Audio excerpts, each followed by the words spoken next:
হুঁশিয়াৰ হুঁশিয়াৰ হুঁশিয়াৰ ট্ৰাইবেলক অপমান কৰা মনোৰঞ্জন বৰগোহাঁই হুঁশিয়াৰ হুঁশিয়াৰ হুঁশিয়াৰ ট্ৰাইবেল ঐক্য জিন্দাবাদ ট্ৰাইবেল ঐক্য জিন্দাবাদ মনোৰঞ্জন go back মনোৰঞ্জন go back হয় আজি মাৰ্ঘেৰিটা জিলা ট্ৰাইবেল সংঘৰ উদ্যোগত আৰু তিৰাপ জনজাতি অঞ্চলত বসবাস কৰি থকা সকলো তিৰাপ ট্ৰাইবেল ষ্টুডেণ্টছ অৰ্গেনাইজেশ্যনৰ সহযোগত আজি আমি প্ৰতিবাদী কাৰ্যসূচী গ্ৰহণ কৰিছো। যোৱা কেইদিনমানৰ আগতেই এটা চেটেলাইট ব্যক্তিগত চেটেলাইট চেনেলত মনোৰঞ্জন বৰগোহাঁই নামৰ কংগ্ৰেছ দলৰ মুখপাত্ৰজনে যে নামফাই ৰিজাৰ্ভ ফৰেষ্ট আৰু টকপানী ৰিজাৰ্ভ ফৰেষ্টত অৰুণাচলৰ পৰা পুছবেক কৰা কিছুমান সন্দেহযুক্ত নাগৰিক তাত বসবাস কৰি আছে বুলি তেনেকুৱা বিৰূপ মন্তব্য এটা কৰিছে। যিহেতু আমি গম পাওঁ যে নামফাই ৰিজাৰ্ভ ফৰেষ্টত বা টকপানী ৰিজাৰ্ভ ফৰেষ্টত কোনো তেনেকুৱা সন্দেহযুক্ত নাগৰিক নাই, তাত খিলঞ্জীয়া জনগোষ্ঠীসকলে বসবাস কৰে। এই কথাৰে মনোৰঞ্জন বৰগোহাঁই ডাঙৰীয়াই আমাৰ খিলঞ্জীয়া ৰাইজক, আমাৰ জনজাতি ৰাইজক তেওঁ অপমান কৰিছে। তাৰ প্ৰতিবাদত আমি ওলাই আহিছো আৰু আজি এই প্ৰতিবাদৰ জৰিয়তে তিৰাপ ট্ৰাইবেল বেল্টত কিছু সন্দেহযুক্ত নাগৰিকে আমাৰ পাহাৰপুৰ হওক বা আমাৰ টিপঙত হওক তেনেকুৱা বহুত সন্দেহযুক্ত নাগৰিকে তাত বেদখল কৰিছে। এই অসম চৰকাৰক আমি আজি আহ্বান জনাব বিচাৰিছো, এই সন্দেহযুক্ত নাগৰিকসকলক অতি সোনকালে মাৰ্ঘেৰিটা সমজিলা প্ৰশাসনে তেওঁলোকক উচ্ছেদ কৰাৰ ব্যৱস্থা গ্ৰহণ কৰে। আৰু লগতে আজিকালি দেখিছো যে ড্ৰাগছৰ খুব প্ৰচলন হৈছে। সেয়েহে ড্ৰাগছৰ এগেইনষ্টতো আমি সকলো ছাত্ৰ সংগঠন, ট্ৰাইবেল ছাত্ৰ সংগঠন আৰু অল আছাম আমাৰ ট্ৰাইবেল সংঘে আমি আজি ওলাই আহিছো। ধন্যবাদ।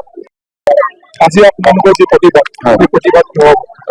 আজি বিশেষকৈ আমাৰ এই প্ৰতিবাদটো আমাৰ যিটো নামফাই আৰু টিংকুপানী অঞ্চলত থকা আমাৰ এই জনজাতি লোকসকলক আমাৰ অসম কংগ্ৰেছৰ মুখপাত্ৰ মনোৰঞ্জন বৰগোহাঁই আমাক সন্দেহযুক্ত বুলি ক'লে, অবৈধ নাগৰিক বুলি ক'লে, অৰুণাচলৰ পৰা পুছবেক কৰি অহা বুলি ক'লে। এতিয়া কথা হ'ল কি, আমি জনজাতি হিচাপে ইয়াত আছো আৰু আমাক সন্দেহবাদী বুলি ক'বলৈ তেওঁ কোন হয় প্ৰথম কথা। আৰু যদি কোনোবাকে অৰুণাচলৰ পৰা যদি পুছবেক কৰি থকা মানুহ আছে তেতিয়া তেওঁ আমাক দেখাই দিয়ক, আমি তেওঁক মালা পিন্ধাম, নহ'লে চেণ্ডেল পিন্ধাম। আৰু কোনোদিন কংগ্ৰেছে য'তে সভা পাতিব তাতেই আমাৰ মানে প্ৰতিবাদ হ'ব। যেতিয়ালৈকে তেওঁ ক্ষমা নকৰিব আমি ক্ষান্ত নাথাকো। জনগোষ্ঠী আমি মানে খুব শান্তিপ্ৰিয় মানুহ, আমি শান্তিপূৰ্ণভাৱে বসবাস কৰি আছো। গতিকে আমাক যেতিয়া অপমান কৰিব, এই অপমান কেতিয়াও সহ্য কৰা নহ'ব। ইয়াৰ লগে লগে আমি গোটেই মাৰ্ঘেৰিটা সমষ্টিটোত আমি বহুত দেখি আহিছো, ইয়াত কিমান ডাঙৰ ডাঙৰ পুঁজিপতি তেওঁলোকে ইণ্ডাষ্ট্ৰি খুলিছে, চাহ বাগান খুলিছে, শিলৰ কুঁৱৰী খুলিছে। আমাৰ যিটো মানে এতিয়া কথাৰজাৰ যিটো এটা মানে ঐতিহাসিক এটা পথ আছিলে, সেই পথটো এতিয়া মানে বন্ধ কৰাৰ তেওঁলোকে মানে এটা যুঁজা চলাইছে। কথাৰজাৰ যিটো পথ, সেই পথটো এতিয়া অধিগ্ৰহণ কৰিবলৈ লৈছে, নাম নিচান নাইকিয়া হ'বলৈ লৈছে। গতিকে এইটো আমাৰ জনজাতিসকলৰ এটা ইতিহাস আছে। গতিকে তেনেকুৱাবিলাক কথা আজি ইয়াত লৈ পেলাই আমি আজি প্ৰতিবাদ কৰিছো। এতিয়া আমাৰ যিবিলাক জনজাতীয় অঞ্চল আছে, এই অঞ্চলৰ ভিতৰৰ অঞ্চলবিলাকত আজিলৈকে ইয়াৰ বাট পথৰ কোনো সুব্যৱস্থা নহ'ল, চিকিৎসাৰ সুব্যৱস্থা নহ'ল, খেলা ধূলাৰ কাৰণে কোনো এটা মানে এখন ভাল এখন খেলৰ পৰিৱেশ সৃষ্টি নহ'ল। দুজন হ'লেও ইয়াৰ পৰা আজি অলিম্পিকৰ খেল খেলিব পৰাকৈ তেনেকৈ দুজন হ'লেও প্ৰতিনিধি ইয়াৰ পৰা মানে নিৰ্বাচন কৰিব নোৱাৰিলে। গতিকে প্ৰশাসনৰ আমি এইটো এটা ইয়াত আজি এখন স্মাৰক পত্ৰ দিম অসমৰ মুখ্যমন্ত্ৰীক, আমি সমজিলা আয়ুক্তৰ যোগেদি। গতিকে এই গোটেই সমস্যাখিনিক লৈ আমি আজি প্ৰতিবাদটো কৰিছো। আৰু মনোৰঞ্জন বৰগোহাঁইক 24 ঘণ্টাৰ ভিতৰত যদি ক্ষমা নোখোজে তেতিয়াহ'লে হয়তো তেওঁ ইয়াত অনাগত দিনত ইয়াতকৈ মানে ডাঙৰ এটা পৰিস্থিতি হ'ব। আৰু যিটো তেওঁলোকে ইয়াত প্ৰৱেশ কৰিবলৈ মানে তেওঁলোকে মানে চিন্তা কৰিব লাগিব। বিভিন্ন সময়তে দেখা যায় যে মানে উত্থাপন হৈ আহিছে এই ট্ৰাইবেল বেল্টৰ আপোনালোকে ইতিমধ্যে বুজি আছে।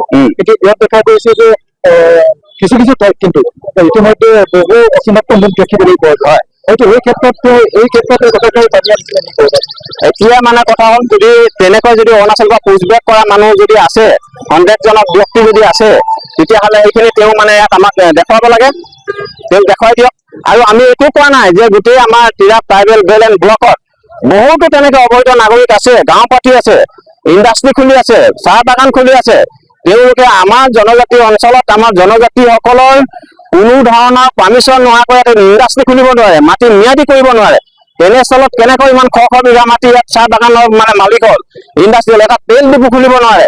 আমাক নোসোধাকে তেওঁলোকে ইয়াত আমাৰ অধিকাৰ মানে খৰ্ব কৰি তেওঁলোকে ইয়াত কোনো এটা তেলৰ ডিপু মানে ইয়াত পাতিব নোৱাৰে। গতিকে চৰকাৰক এইটো কথা কৈছো, এটা উচিত মানে এটা বাস্তৱসন্মত সিদ্ধান্ত লওক, এটা পদক্ষেপ লওক।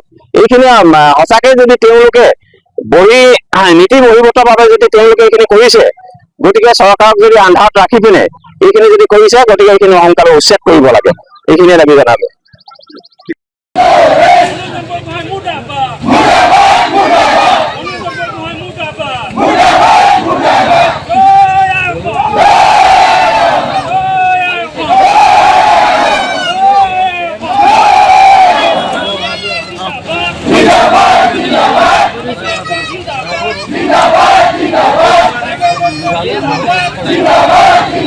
যিকোনো খবৰৰ বাবে যোগাযোগ কৰক 7099017330 লগতে 7099017110 নম্বৰত।